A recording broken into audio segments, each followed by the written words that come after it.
to our customers every day, and I knew we had a really big problem. And that problem, we weren't making any money.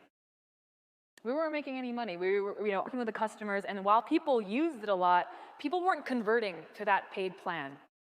And what was worse is we weren't just not making money, we were hemorrhaging cash, because connecting to financial accounts is not cheap. And so we were not making money, we were, of running out of money. So what did we do? We went to our investors. I think you recognize one of them. So Steve Blank was one of our investors, and we invited him to dinner. And we were honest. We told him, Steve, it's not working. People aren't converting. Something's wrong. And imagine for a second how embarrassing this is, right? We have one of the fathers of lean startup, and here we are, the super fat startup, right? We had all these employees, we had this nice office, we had scaled super prematurely. And so we invite Steve over, and we tell him all of this, and he was really afraid. He's like, yeah, you fucked. But he was really positive about it. I'll never forget, Steve said, this is a great thing, because now that you know, you can do something about it. This time, I was really, really depressed. I didn't know if I wanted to be in a startup anymore. This was my first company. Didn't know if what was for me. And what Steve did next, I will never forget. He pulls my copy of his book on my desk, and he writes me this note. And at that point, was a really turning point for me as an entrepreneur, because I knew that we had failed, but that the people who believed in us still did. And so, spoiler alert, Indinero did not die. So I just want to share 5 lessons of how we came back again, or just another way of putting it, how to bootstrap a startup after you've already burned close to $1 million. So the first lesson is don't look back. Once we figured out that what we were doing was not working, we had to make a ton of difficult decisions, none of them easy. The first thing we had to do, we had to fire everyone. So all of those people in that dinner that you saw either left or we had to let go. And then next, and when I mean we fired everyone, I really mean everyone, because then we fired our customers. Okay, so we had over 20,000 businesses using us, and this was the announcement that we were going to end the pricing, and we were going to delete all the data of our customers who weren't paying. This is the breakup email that Jess and I had to send our users saying, if you're not going to pay, we're going to delete all of your financial data. And as you can imagine, this did not go over well. Here's the internet after this happened, right? People were so angry. Indinero sucks, back to QuickBooks. And you might be thinking like, whoa, public humiliation. They were all over the news before. Now they're publicly being blown, torn apart. I can tell you that this was a huge relief. We didn't have to pretend anymore, right? So we didn't look back at this point. We knew we had to do something, and we had to make difficult choices to be able to preserve the little money we had left and to begin again. So lesson number 2, go back to the pain, back to the basics, find the pain. So what we did next is we asked our old customers, we asked our friends, you were in Indinero, why didn't you pay? Like why didn't you convert? Like what was about it that wasn't helping you? And they all had the same thing to say. We love the dashboard. We thought it was really cool. The design is nice. But what we really need help with is our accounting, all the taxes we have to do, their invoicing, XYZ reason. And at that point, we just kind of thought about it and thought, okay, let's just that. And interestingly enough, the people who said this were willing to pay way more than $20 a month for this. So what we did next is we started doing that. My co-founder, Jess, got licensed as an EA to be able to file tax returns in the United States. And I began doing all of the bookkeeping and all of the payroll for all our customers. And instead of paying $20 a month, people were willing to pay anywhere from $500 to $6,000 per month. And this is Indinero today.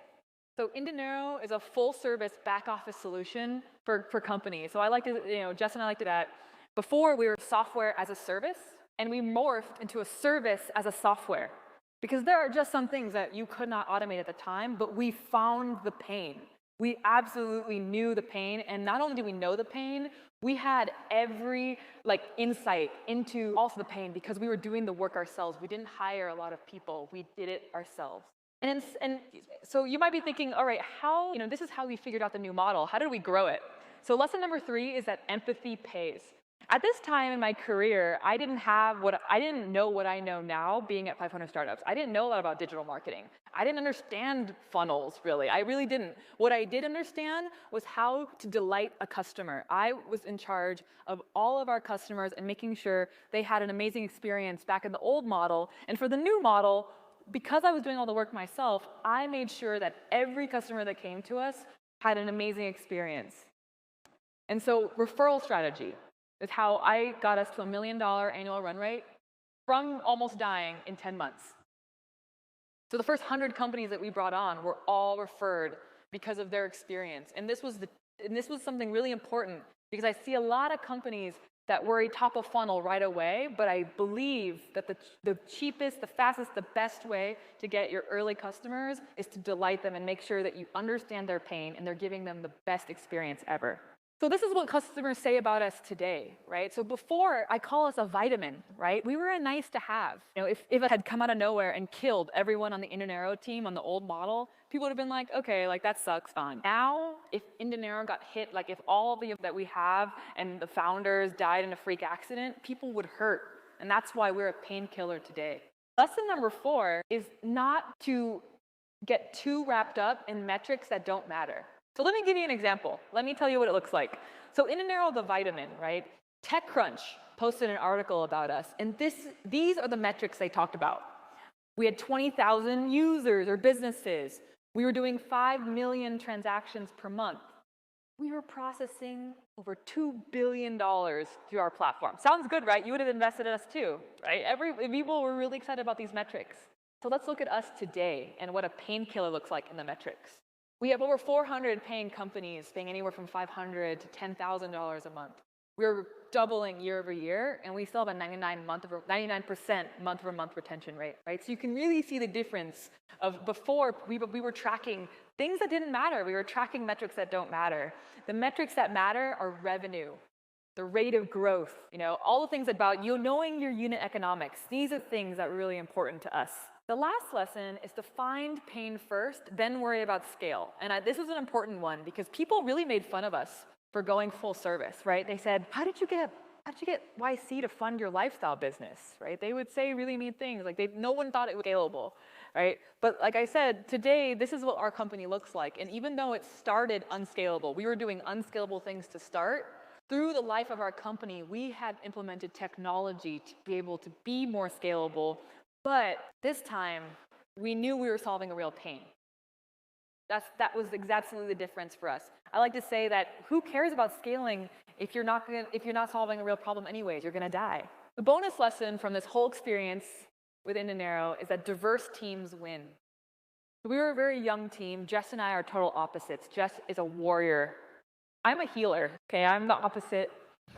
And one of the first people hired in a new model was older than my dad, right? We really believed we wanted different people. We had people from different backgrounds. We had these different people, and it was one of the key reasons I think we made it through that time we almost failed. So I can't stress it enough. Having people that think differently than you, have different backgrounds, different personalities, right? We're always like, they got to be killing it. They got to be like so aggressive, hustlers only. That's not how I've seen it. The best teams are balanced, right? You need people who may be introverted, who may care and go deep. So keep an open mind. I want to say thank you to all of you today. I hope that these lessons, I hope you've learned to find your pain, and also you won't have to burn $1 million to do it.